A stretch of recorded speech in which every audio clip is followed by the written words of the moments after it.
Manuel Hernández Borboya, te saludo con mucho gusto.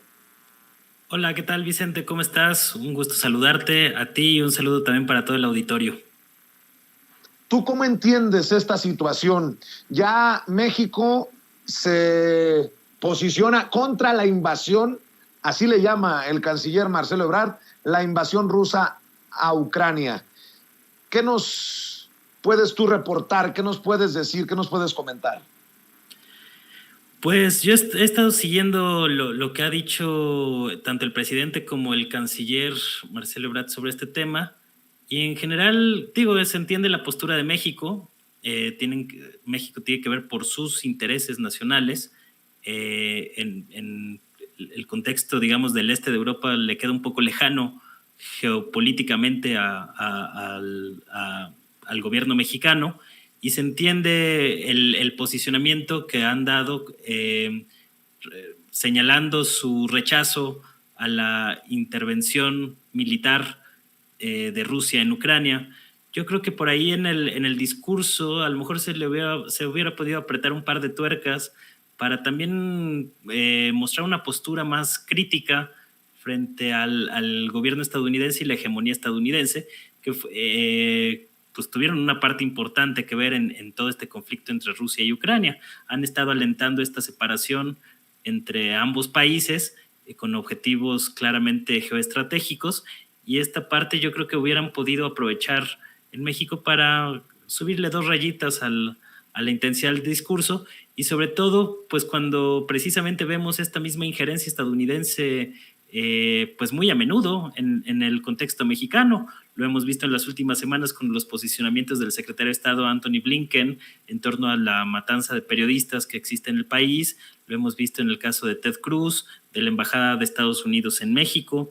Entonces yo creo que si bien es entendible que la postura de México debe estar más orientada pues a los intereses geoestratégicos de Estados Unidos, país con el que comparte una extensa frontera de varios kilómetros y que tiene muchos intereses en común, empezando por el tema migratorio, temas económicos y demás. Creo que también pues se está desaprovechando una buena oportunidad de darle un apretón de tuercas por ahí a Estados Unidos, precisamente también para reivindicar esta postura que ha señalado el presidente López Obrador de que México no es colonia ni protectorado de nadie, ¿no? Me parece también que no está atendiendo tanto el tema de la embajada mexicana, en el caso del canciller Ebrard, con el asunto de la libre autodeterminación de los pueblos, en el caso de las repúblicas separatistas de Donetsk y Lugansk, que ha sido pues reiterado en el discurso de México durante mucho tiempo, pero tampoco hemos visto ningún señalamiento sobre ese asunto. Estaba leyendo por ahí la postura de Evo Morales, el expresidente boliviano, que él, por ejemplo, condenaba la intervención de Estados Unidos con el objetivo de dividir a Rusia y Ucrania. A mí me parece una postura interesante, que bien podría haber adoptado ahí algunos matices el gobierno mexicano. Lo hemos visto más en una defensa hacia Ucrania, sin tomar en cuenta pues una serie de factores, ¿no? Entre otras, pues la manera en que Ucrania pues ha apoyado y alimentado milicias y grupos paramilitares nazis en esta ofensiva contra las repúblicas independientes de Donetsk y Lugansk, ahí en la región del Donbass. Pareciera que esta lectura de los grupos nazis pues no está para nada implícita en las declaraciones del gobierno mexicano, y me parece grave sobre todo por la manera en que México ocupa hoy una posición en el Consejo de Seguridad de Naciones Unidas, donde por cierto no hemos visto muy presente a Juan Ramón de la Fuente, que también me ha llamado la atención en un contexto tan álgido, y pues me parece que son cosas para señalar. Así es, y desde ayer lo menciono, aquí también va a ser importante entender que hay una guerra de narrativas. No reporta lo mismo RT que CNN.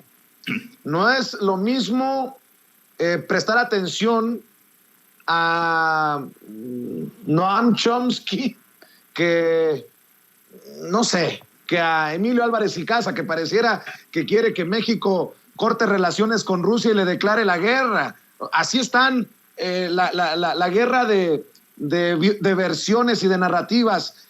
Para hacerle claro a la audiencia, querido Manuel. Sí, desde luego.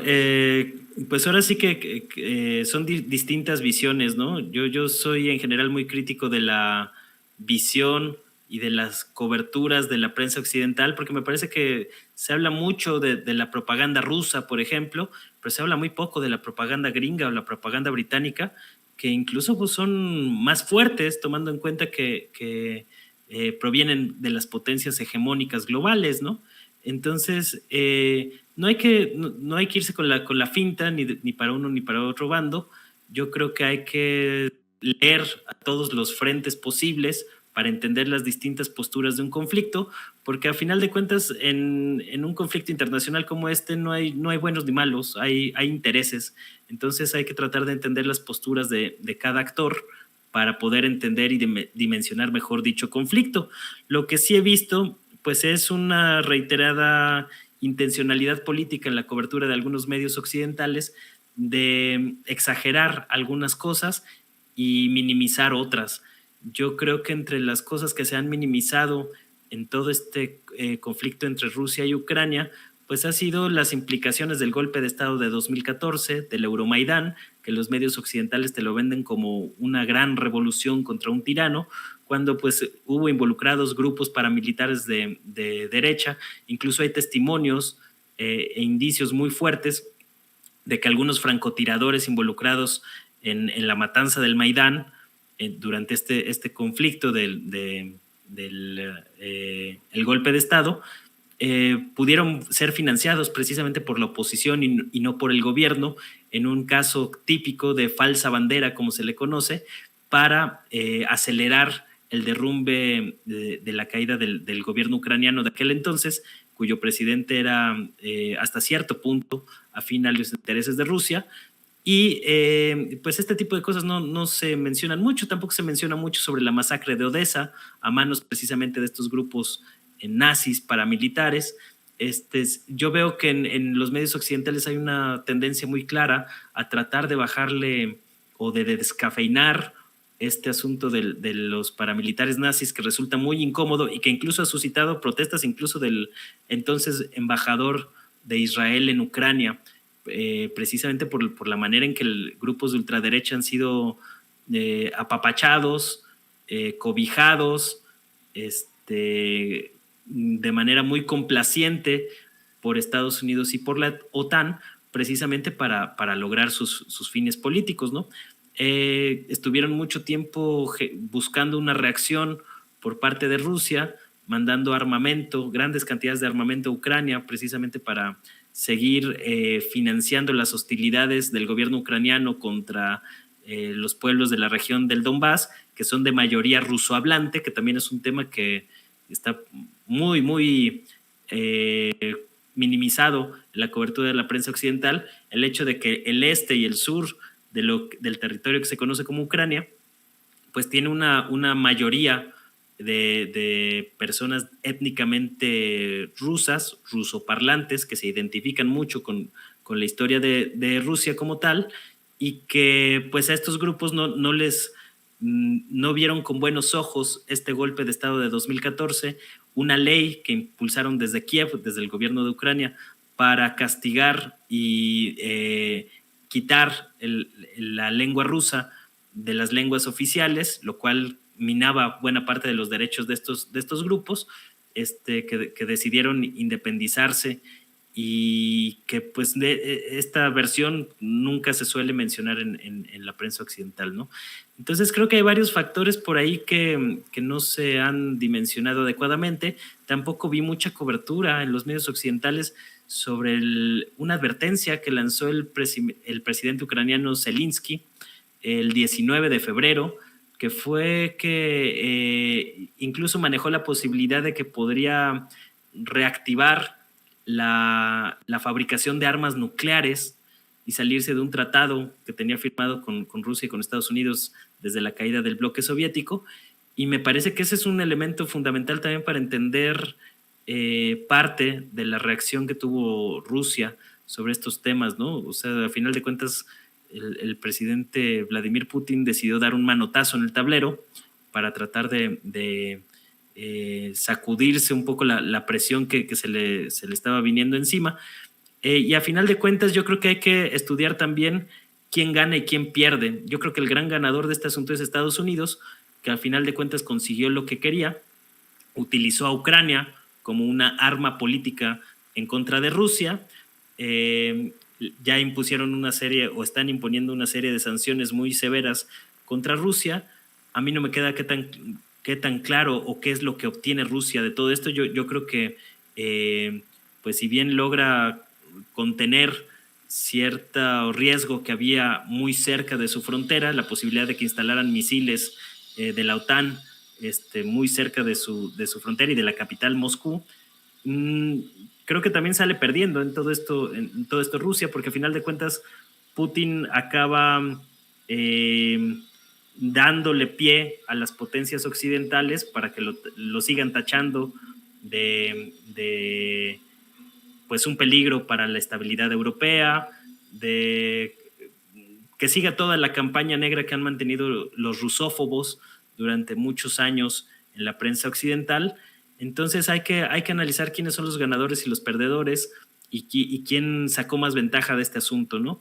Me parece que la manera en que Estados Unidos y la OTAN utilizaron a Ucrania y después lo desecharon, porque ya dijeron claramente que no van a mandar tropas para defender a Ucrania, pues dejó muy mal parado a Zelensky, que quedó como tonto, así hay que decirlo, precisamente porque se dejó utilizar para los fines de Estados Unidos y de la OTAN, al mismo tiempo que arrastró a su país y a su gente a un conflicto armado con una potencia nuclear como lo es Rusia.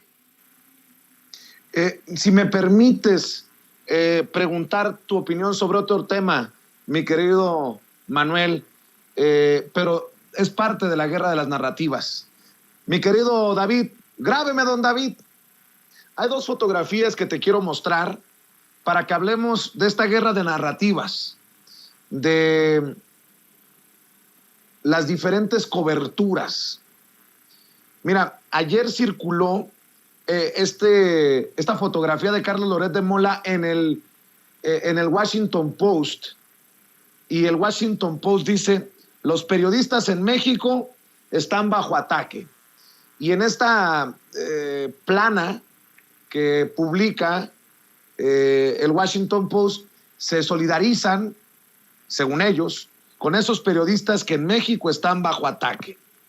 Y ayer mismo por la noche, muchos criticamos, esta es la segunda fotografía, esta fotografía de Ricardo Taja, un conocido político de oposición allá en Guerrero, quien publica en Twitter una fotografía con Carlos Loret de Mola y dice: es un gusto saludar al periodista Carlos Loret en el Abierto Mexicano de Tenis. Siempre bienvenido a Acapulco. Pues ahí te dejo de tarea a quién le hacemos caso. Al Washington Post, que usa a Carlos Loret de Mola para decir que los periodistas están bajo ataque en México, o aquellos que criticamos la fotografía del periodista bajo ataque que se va a esconder al Abierto de Tenis en Acapulco, gobernado por el mismo partido al que pertenece el presidente que lo persigue. Nótese mi sarcasmo. ¿Cómo ves esto, Manuel? Pues yo lo veo como precisamente un instrumento de la propaganda imperialista estadounidense a través del Washington Post, uno de los periódicos voceros de estos intereses imperialistas de Estados Unidos y de su proyecto y agenda imperialista sobre América Latina, y que ahorita están usando este temita de la matanza contra periodistas, que es muy lamentable y que yo no los he visto posicionarse con el asesinato de muchos otros colegas en su momento, que también generaron una fuerte convulsión aquí en México. Yo recuerdo, por ejemplo, pues todo lo que se generó a partir del asesinato de Javier Valdés y demás, de otros colegas, Miroslava Bridge, entre otros, y pues nunca habían tocado el tema, pero ahorita como les conviene políticamente, pues lo están explotando y le están sacando jugo, y se están utilizando el asesinato de nuestros colegas como arma política, ¿no? Y eso me parece una cosa vomitiva, deleznable, detestable, a más no poder, y sobre todo pues, que lo hacen con un personaje como Loret de Mola, ¿no?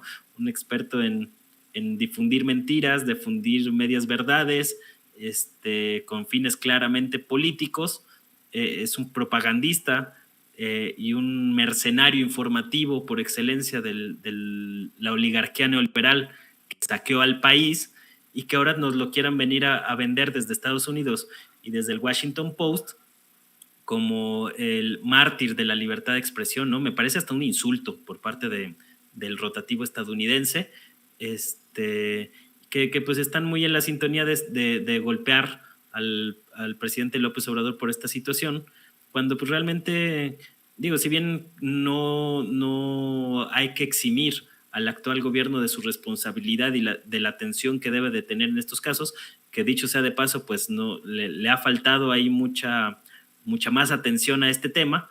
El asesinato de los periodistas pues tiene que ver con una crisis estructural en México y está asociada pues a la violencia que prevalece contra el grueso de la población. Es decir, el asesinato de periodistas no se puede entender del asesinato o del número de homicidios que existen en el país, y esto se debe precisamente a la descomposición de un sistema político en buena parte que fue títere de los intereses de Estados Unidos en la región. Es decir, que ahora no nos vengan con el cuento de que la situación de la matanza de periodistas es algo nuevo, algo novedoso, algo de los últimos 3 años, cuando realmente pues tiene que ver con un proceso de descomposición que incluye 2 fraudes electorales que fueron avalados precisamente por estos grandes medios hegemónicos estadounidenses en su momento y que contribuyeron, por supuesto, a generar este clima de descomposición en México, apoyando a una oligarquía tiránica que se llenó las manos con el saqueo, y que buena parte de eso pues fue a dar a los bolsillos de personajes como Loret y sus fortunas millonarias con sus departamentos ahí en Miami juntito a otros impresentables como Genaro García Luna. Y pues me parece un montaje mediático más de los intereses imperialistas estadounidenses en el caso mexicano. Y pues obviamente pues de un personaje como Loret pues ya ni qué decir, ¿no? O sea, es tanto el nivel de cinismo que pues puede pasearse tranquilamente por todo el país con esta vida de millonario, al mismo tiempo que se hace pasar por perseguido político cuando pues es completamente ridículo. Pues creo que esta fotografía del empresario y político guerrerense que sube esta fotografía a redes sociales debería, en un mundo con un poquito de sentido común y de lógica, dejar en evidencia, dejar en ridículo precisamente a esos periodistas del Washington Post que hablan de Loret de Mola como uno de los periodistas que están bajo ataque en México. Querido Manuel Hernández Borboya, comparte con la audiencia de Sin Censura tu canal de YouTube, tus redes sociales. Hoy más que nunca necesitamos estar al pendiente de diferentes visiones y hacernos de una cobertura, y tu voz es importante como reportero de RT en México. Muchas gracias, Vicente. Pues ahí pueden echarle un ojo al canal de YouTube, Manuel Hernández Borboya, igual en la página de Facebook, Manuel Hernández Borboya Periodista, y en Twitter me encuentran como @ManuelH Borboya, donde justo acaba de subir un extenso hilo ahí en Twitter para entender más a fondo la situación en Ucrania, con muchas referencias para que la gente pueda leer más allá de lo que nos han querido contar en la prensa occidental. Les recomiendo que le echen un ojo ahí para enterarse de esa otra versión que no van a ver en la tele, y mucho menos en programas como el de León Krause, ¿no? Que fue patético también ese momento en el que quiere corregir a un entrevistado colombiano que vive en Donetsk, precisamente porque no se ajustaba lo que estaba diciendo el entrevistado al discurso que tratan de imponer desde estos medios. Así es. Te mando un abrazo, Manuel. Muchas gracias por compartir con la audiencia de Sin Censura. Estamos al pendiente. Un abrazo para ti, un saludo para toda la audiencia, y aquí seguimos. Muchas gracias por la invitación. Gracias a Manuel Hernández Borboya. Estoy buscando...